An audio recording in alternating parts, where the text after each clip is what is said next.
Quase 50% dos deputados federais se posicionam contra aumentar a isenção do imposto de renda para quem ganha até R$ 5.000, segundo pesquisa do Estadão.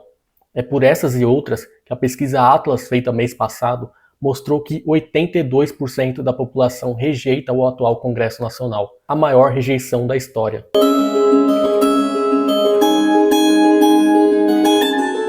Antes de dar prosseguimento ao vídeo, peço que você se inscreva no canal, curta o vídeo, comente, compartilhe nos seus grupos, com seus amigos e vamos mostrar a necessidade de renovar o Congresso na eleição de 2026. Mostrar que não adianta eleger um presidente progressista, seja o Lula ou qualquer outro, e um deputado de direita ou do centrão. É preciso que haja convergência entre governo e legislativo. Galera, existe um abismo entre o que a população quer e o que o atual Congresso está fazendo ou deseja fazer.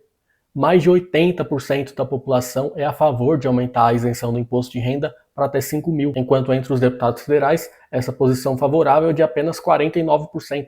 Enquanto a oposição na população chega no máximo a 10%, entre os deputados alcança 45%, quase metade. E 49% de apoio é insuficiente para aprovar um projeto de lei, porque isso daria cerca de 250 deputados. São necessários 257 votos.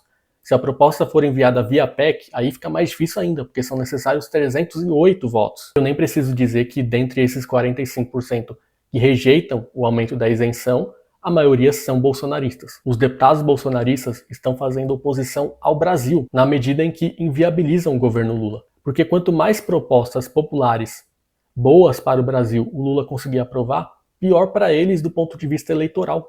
Porque o Lula vai se tornar mais popular, vai ter mais capital político eleitoral em 2026 e eles vão naturalmente ter menos votos. Então, nesse objetivo eleitoreiro, de beneficiar apenas o seu projeto pessoal de poder, eles acabam fazendo oposição ao Brasil, não apenas ao Lula. Lembremos, eles já votaram contra zerar os impostos da cesta básica na reforma tributária. Se posicionaram contra a PEC da Erika Hilton, que pede o fim da escala 6x1, dentre outros temas que a maioria da população é a favor e eles são contra. Cara, essa proposta de aumentar a isenção do imposto de renda é injetar dinheiro no bolso da população, é aumentar o poder de compra de mais de 10 milhões de trabalhadores, que vão ver ali o seu salário aumentar com a exclusão desse desconto mensal. É inacreditável que eles não tenham vergonha na cara de se posicionar contra uma proposta que é tão benéfica para milhões de trabalhadores, num país que precisa aumentar cada vez mais o poder de compra da sua população. E aí depois não adianta fazer videozinho na internet, igual o Nicolas Ferreira vive fazendo, reclamando de imposto A ou B, sendo que na hora que precisa dar o seu voto para o trabalhador pagar menos imposto no seu salário,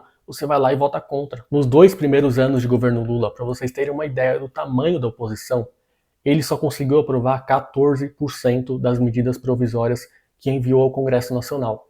Olha a diferença, FHC em 2002 aprovou mais de 80%. Lula 1 e 2 aprovou entre 80% e 90%. Michel Temer, que nem eleito foi, aprovou 54% aproximadamente. Bolsonaro aprovou entre 50% e 60%. E o Lula agora com 14% de aprovação das medidas provisórias. Um índice, sim, baixo é pouco, é o pior da história disparado. Não tem a menor comparação com os outros presidentes, em termos de apoio no Congresso. A redução de subsídios dados a grandes empresas. O governo enviou um projeto, um pacote, ao longo desses 2 anos, que reduziria ali em torno de 100 bilhões em subsídios dados ao grande capital. O Brasil concede anualmente cerca de 500 bilhões em subsídios para grandes empresas. O pacote do governo era um montante ali de 100 bilhões em 4 anos, ou seja, em torno de 25 bilhões por ano. O PERSE, aquele programa que na teoria era para ajudar o setor de eventos, o setor cultural durante a pandemia, acabou se tornando uma bagunça. Até o iFood teve isenção fiscal, a Virgínia, influenciadora, teve isenção fiscal ali de 4 milhões. Então se tornou um benefício dado para gente milionária, para empresas muito ricas. A pandemia acabou, o benefício continuou, o governo tentou acabar em 2023 e o Congresso não aprovou. Olha o que a gente está vendo agora, o governo não conseguiu aprovar o orçamento de 2025 ainda. Algo que tradicionalmente é aprovado em dezembro. A gente está em março de 2025 e os caras não aprovaram o orçamento que era para ser aprovado em dezembro. 3 meses já de atraso. E aí, se juntando à oposição bolsonarista, existe o Centrão também, que aprova qualquer coisa em troca de ministérios, de cargos, de emendas, de dinheiro. É um grupo ali de políticos corruptos que votam em projetos do governo só se receberem algo em troca. Ah, então como é que a gente faz? deixa para lá a proposta de aumentar a isenção do imposto de renda, o fim da escala 6x1, taxação dos mais ricos. Não. O que a gente pode fazer é pressão popular. Se tem uma coisa que político odeia, do deputado federal ao prefeito, é rejeição popular. Como a gente viu em novembro de 2024, naquela mobilização virtual gigantesca pedindo o fim da escala 6x1, da qual eu participei, inclusive, o Análise Política liderou o engajamento pedindo o fim da escala 6x1 no Twitter, os políticos eles passaram a mudar de posição conforme o povo foi pressionando nas redes sociais.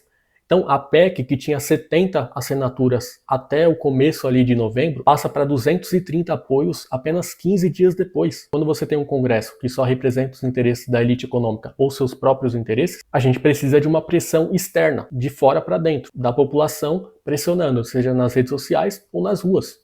E assim tem que ser. O governo vai enviar a proposta nos próximos dias, pedindo o aumento da isenção do imposto de renda para R$5.000 e vamos pressionar intensamente aqueles que são contra. Pessoal, gostou do vídeo? Não esquece, curte, compartilha, comenta. Vamos mostrar a necessidade de renovar esse Congresso Nacional em 2026, colocando não só um governo que defende os interesses populares, mas também um Congresso que esteja alinhado a essa agenda, tanto deputados federais quanto senadores.